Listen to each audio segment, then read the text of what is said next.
దేవునికి స్తోత్రములు. క్రైస్తవ భక్తి జీవితంలో శ్రమలు వస్తాయి, అనారోగ్యాలు వస్తాయి, సమస్యలు వస్తాయి, ఇరుకు ఉంటుంది, ఇబ్బంది ఉంటుంది, లేమి ఉంటుంది, ఎన్నో సమస్యలు వస్తాయి, రాకుండా ఉండవు. అయితే ఆ సమస్యల్లో, ఆ శ్రమల్లో, ఆ అనారోగ్య పరిస్థితుల్లో, ఆ ఇరుకులో, ఆ లేమిలో, ఆ ఇబ్బందిలో, అవమానములో మనము స్థిరముగా నిలబడగలగాలి అంటే మనము చాలా ధైర్యము కలిగి ఉండాలి.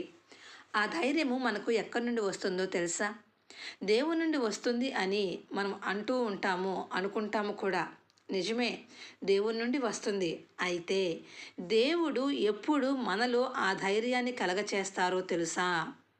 మనలో భక్తి ఉన్నప్పుడు, మనలో క్రియలు ఉన్నప్పుడు, మన ప్రవర్తన దేవుని ఎదుట సరైందిగా ఉన్నప్పుడు దేవుడు మనలో ధైర్యాన్ని కలిగిస్తారు. అందుకే యోబు గ్రంథంలో ఒక మాట ఉంటుంది, నీ భక్తి నీకు ధైర్యాన్ని పుట్టింపదా? గమనించండి, మనం చేసేటటువంటి భక్తి నిజమైనది అయితే, అది దేవునికి అంగీకారయోగ్యమైనది అయితే, అది దేవునికి ఇష్టమైనది అయితే ఖచ్చితంగా ఆ భక్తి మనలో ధైర్యాన్ని కలిగిస్తుంది. ఆ భక్తి ప్రతి సమస్యలో కూడా స్థిరముగా నిలబడేటటువంటి కృపనిస్తుంది.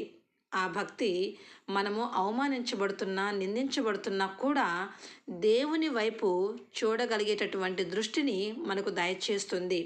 ఆ భక్తి మన అనారోగ్య పరిస్థితుల్లో సైతము మనల్ని సంతోషంగా ఉండగలిగేలా చేస్తుంది.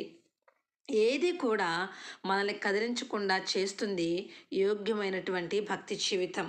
నిజమైన భక్తి, యోగ్యమైన భక్తి మనం చేస్తున్నప్పుడు దేవుడు మనతోనే ఉంటాడు, మనలోనే ఉంటాడు. అందుకే మనం కదల్చబడము. కీర్తనకారుడు అంటారు, యెహోవా ఆ పట్టణంలో ఉన్నాడు కనుక అది చెలించలేదు.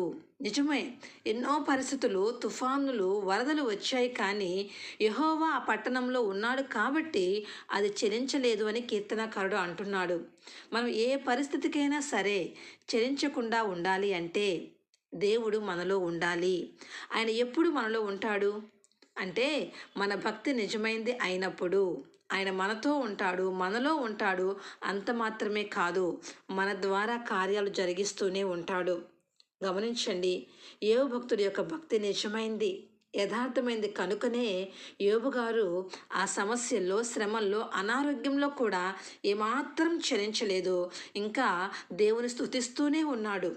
అలాంటి భక్తి మనం చేయగలిగితేనే మనము ధైర్యంగా ఉండగలము, స్థిరముగా ఉండగలము. గమనించండి, మనము ఆత్మీయ ప్రయాణంలో మరో క్రిస్మస్లోనికి వెళ్ళబోతున్నాం, అలాగే మరొక నూతన సంవత్సరంలోనికి వెళ్ళబోతున్నాము. ఇక్కడ మనం కొంచెం ఆగి మనల్ని మనం పరిశీలన చేసుకుందాము. మన భక్తి యోగ్యమైనదేనా? దేవునికి ఇష్టమైనదేనా? ఏ పరిస్థితుల్లో అయినా మనం కదిలించబడుతున్నామా? ఎందుకు కదిలించబడుతున్నాము? ఇంకా ఎక్కడ అయోగ్యత ఉన్నది, ఎక్కడ లోపం ఉన్నది, ఎక్కడ దోషం ఉన్నది, ఎక్కడ బలహీనత ఉన్నది పరిశీలన చేసుకుందాము, సరిచేసుకుందాము. నూతన సంవత్సరంలోనికి నూతన హృదయాలను కలిగి, మార్పు చెందిన జీవితాలను కలిగి ముందున సంవత్సరంలోనికి అడుగు పెడదాము. అప్పుడు ముందున్నటువంటి సంవత్సరంలో గొప్ప ఆత్మీయ ఆశీర్వాదాలు పొందుకుంటాము. అట్టి కృపను పరిశుద్ధాత్మ దేవుడు మనందరికీ దయచేయునుగాక.